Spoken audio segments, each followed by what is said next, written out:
What I'm doing in this recording is I'm reading an article written by one of my friends at the department. He sent me this article and asked me to read it. And I'm recording my own reading process to reflect back on it when I finish reading it so that I can look back on my own reading process and learn how to read better. I also intend to send this video to my friend, Mr. Puyal, and let him see my own reading processes. So let's start. This article was published in the Gorkha Times, and it's titled as Self in Dream and Art. So we have three terms in the title: the self, one; dream, two; and art. As I read the title, Self in Dream and Art, it makes me remember reading Friedrich Nietzsche's essay, Apollonianism and Dionysianism, where in the very opening paragraph, or maybe third paragraph, I guess, Nietzsche talks about dream. And Nietzsche compares the dream with art and the dreamer with the artist. That paragraph in that essay is very challenging. The very style in which Nietzsche writes the paragraph is dreamlike. So, just as it's difficult to catch dreams when we wake up in the morning and we try to catch the memories of the dreams, what we get is only pieces, fragments. It's often too difficult to recall a coherent uh, meaning. So this is the first thing that occurs to me as I read this title, Self in Dream and Art. We say that every reader brings uh, his or her background knowledge to reading, and this is true. As you can see, as I start reading the essay, the first thing that happens to me is I recall what I had read like this earlier. So let's move ahead. Self never harms itself in a dream. As I read this opening sentence of the first paragraph, which kind of is like a topic sentence, self as the topic, and never harms itself in dream as the controlling idea. And this controlling idea, never harms itself in dream, sets the direction of the essay and the argument the writer might be making.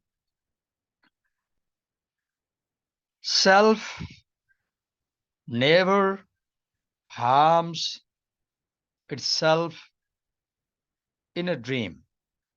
This is the claim that this writer is making.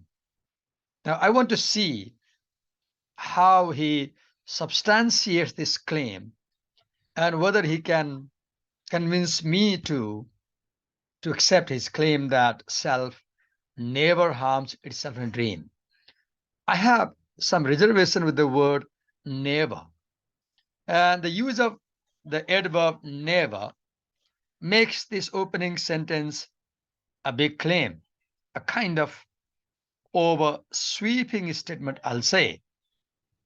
I want to know on what ground is this writer making such a claim that self never harms itself in a dream.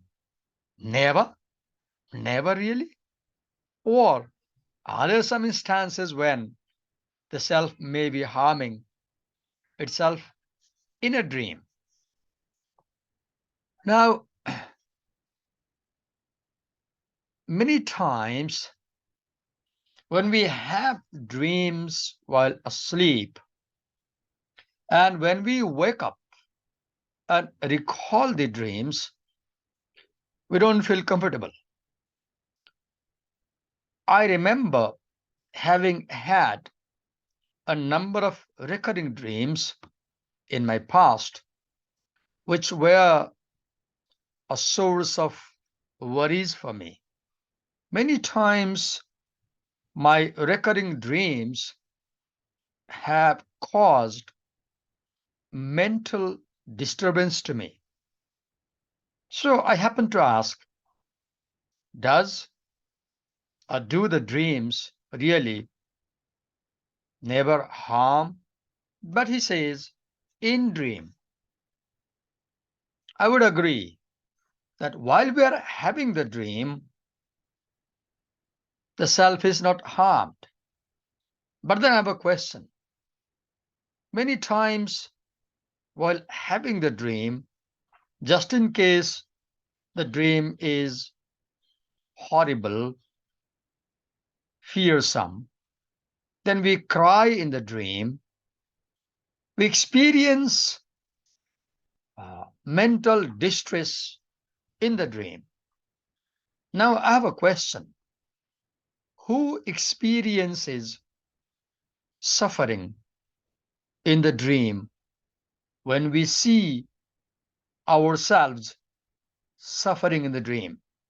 For example, I recall once having a queer dream. In that dream, I was flying in an aeroplane, and all of a sudden I see that there is an explosion in the aeroplane, and the aeroplane blasts into pieces, and I happen to fall through the sky, tumbling down, not like the fleecy uh, wing of a bird, but like something heavy. And in my dream, I remember seeing deep blue sky below. And before I could splash in the ocean, I wake up. And the first thing that happened to me when I woke up was I was sweating because the fear I had experienced in my dream was extreme. Now, my question is, who was experiencing this fear in my dream, if not the self? And if it was the self that was experiencing this fear in the dream, then in the dream, I was going through a mental distress. So I'll say self sometimes harms itself in a dream. So I won't go with this writer's claim that the self never harms. But let me read ahead and see how he argues his case. The imaginative functioning of the human mind during the resting state of the body begins to form an esoteric world that symbolically represents the outside reality and projects the unfulfilled fantasy of daily life.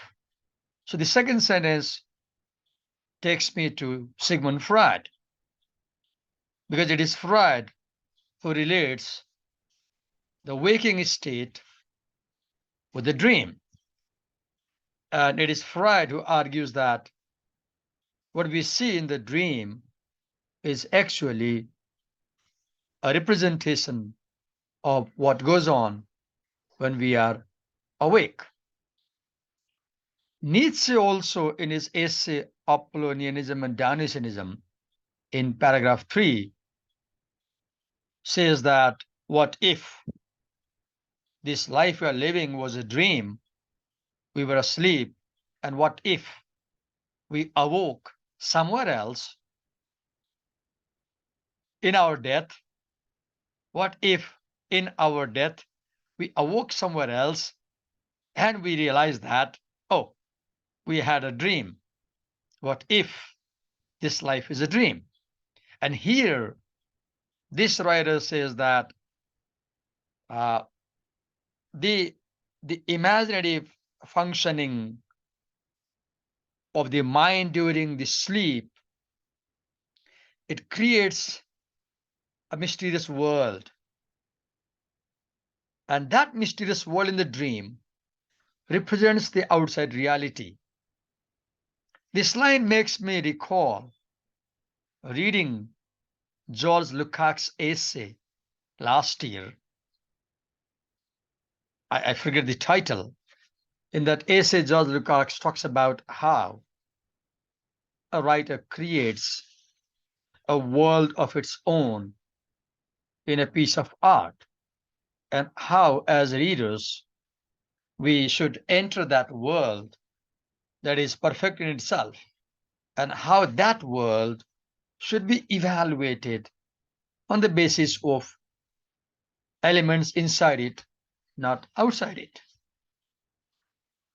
What surprises me while I read this line is how reading is an intertextual experience.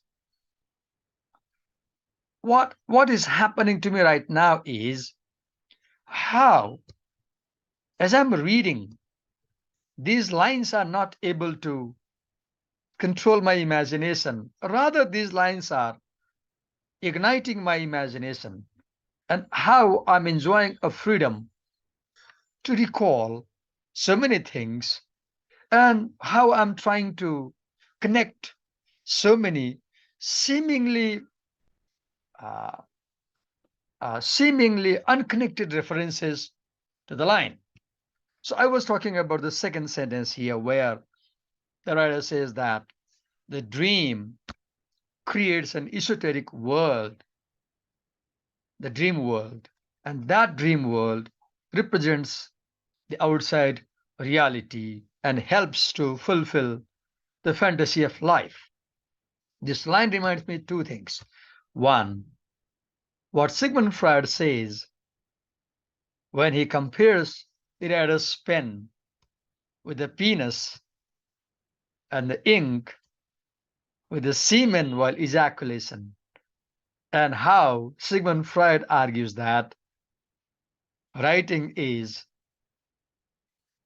like that ecstatic experience with the phallus, and how writers, through their writing, express their own suppressed desires. Let me read ahead.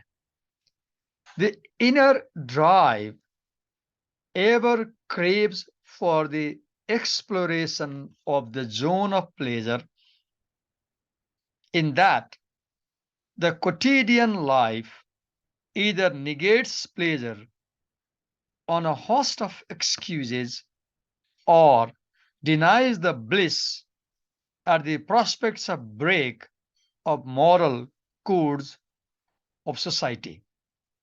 This third line is too difficult for me to grasp, and I'm not happy with the writer. Why aren't I happy with the writer? He has created a stumbling block. I wish either I was intelligent enough to walk over this block, or this sentence was simple enough so that I didn't have to stop and consult a dictionary. Let me read again. The inner drive. Now, I don't understand what is inner drive. I know that in psychology, we talk about the drives. For example, Sigmund Freud talks about the death drive. Eros is a drive, Thanatos is a drive, hunger is a drive, the impulses are the drives. I know that. Still not clear here. The inner drive ever craves for the exploration of the zone of pleasure. Now, another phrase that makes it difficult for me to grasp this writing is the zone of pleasure. It is a specialized phrase from the field of psychology. Zone of pleasure. Is he referring to the dream, the esoteric world? Is he referring to the world of the fantasy in the dream? The inner drive ever craves for the exploration of the zone of pleasure in that the quotidian life either negates them. I don't understand what the word quotidian means. So let me check.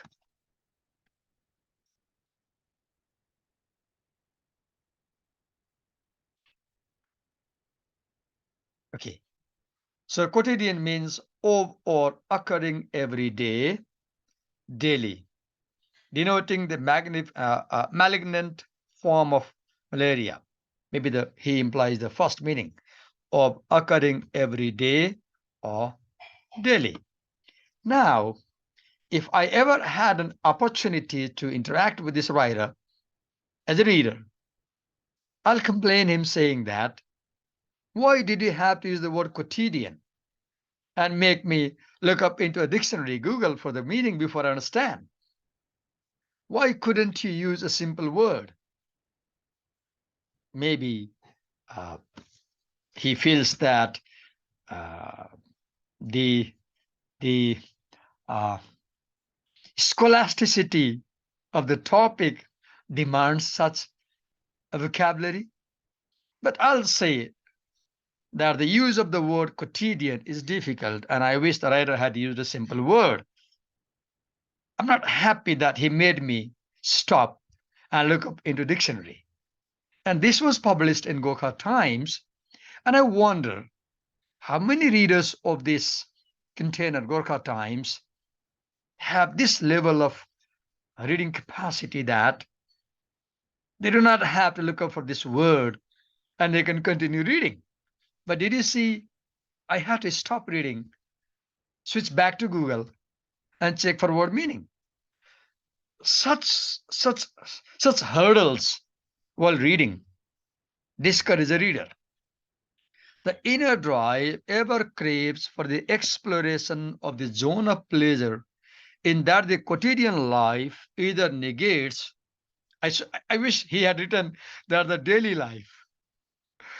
Zone of pleasure in that the daily life either negates pleasure on a host of excuses or denies.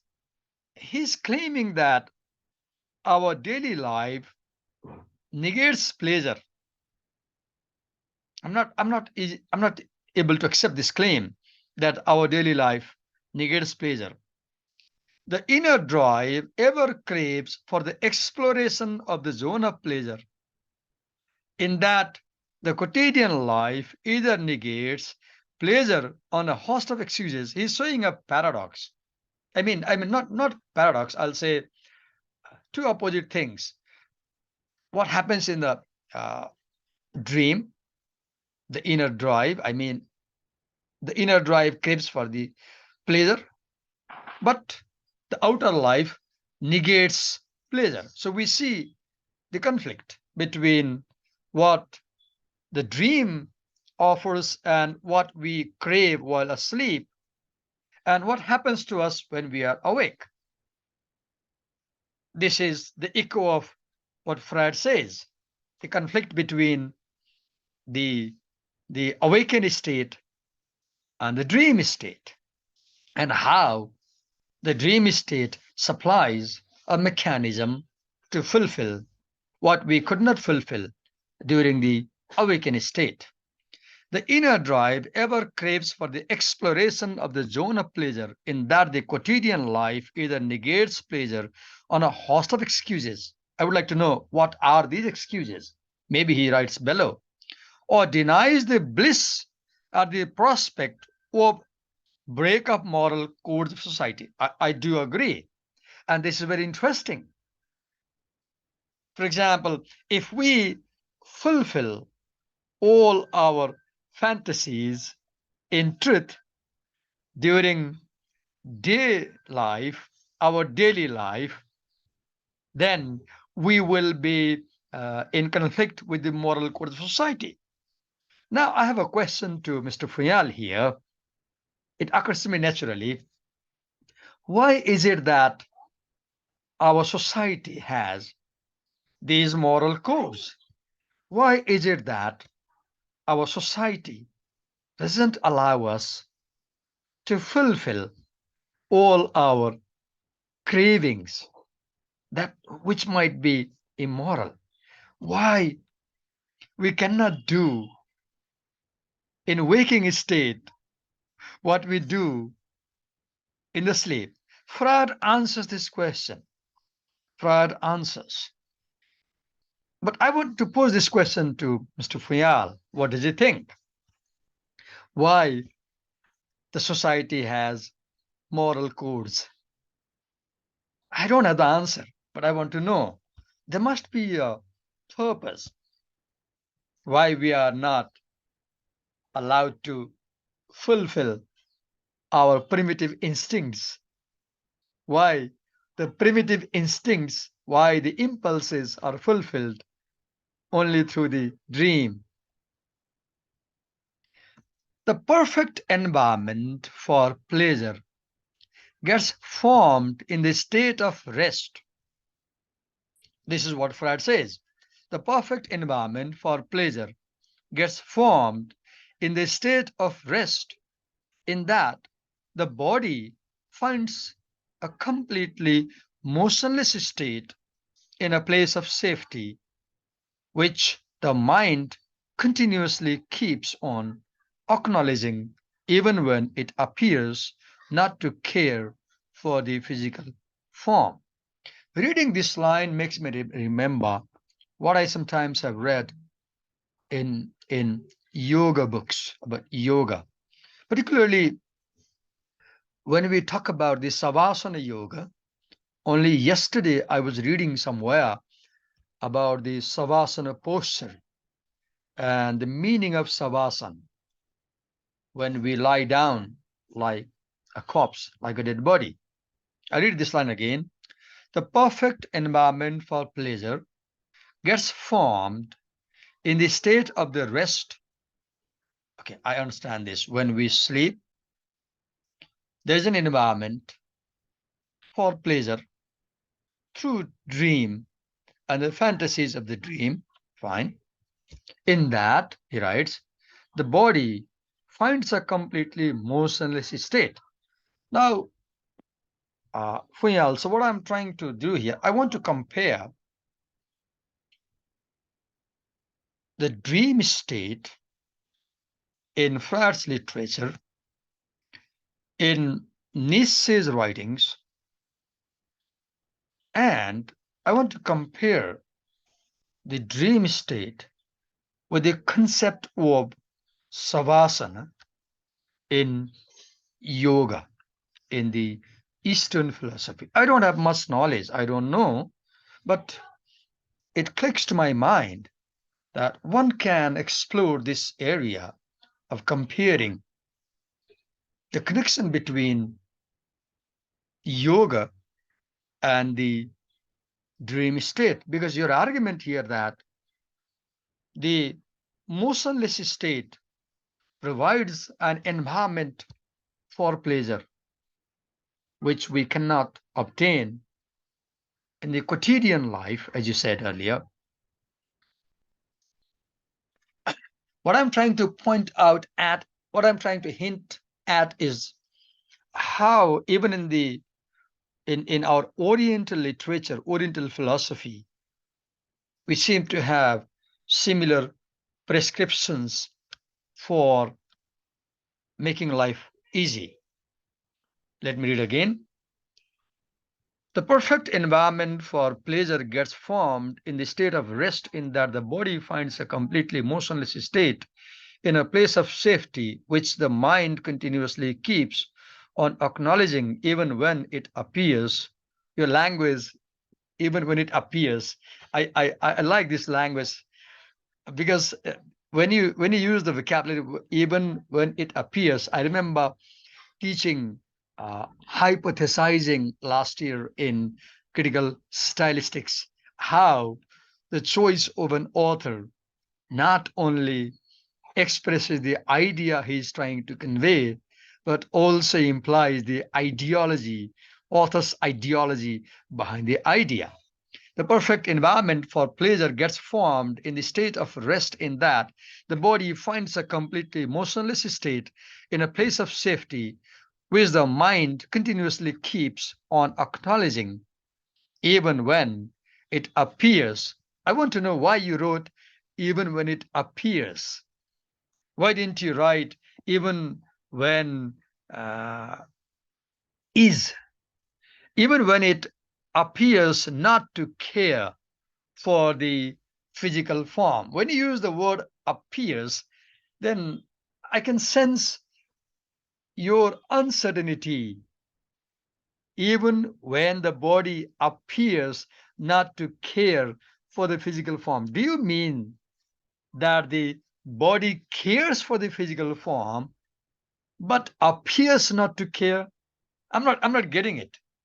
Do you mean to say, Mr. Fuyal, that the body actually cares for the physical form, but it says it appears not to care? I have a question. How does the body care for the physical form in the motionless state? I'll wrap up my reading here. In this recording, I won't move to the second paragraph because I want to share this recording with my colleagues, with my students, and others. I want to share my reading experience of this paragraph, so I want to make it shorter. Let me wrap up by saying that a reading, I don't know how to define what reading is. Uh, as I was reading this paragraph written by Mr. Puyal, I tried to enjoy a sense of freedom. I made this paragraph an excuse to play with my own imagination. I was not trying to determine what Dr. Fuyal means in this paragraph. Rather, what I was doing was I was trying to play with the possibilities of meaning that I can create as a reader. And if you're watching my video, you can see what reading is, at least one example, because I decided to record my own reading process. Thank you, Mr. Fayal, for posting this writing and asking me to read. Uh, uh, uh, I'll go through other paragraphs also soon and try to record the process of reading the whole article. Thank you once again.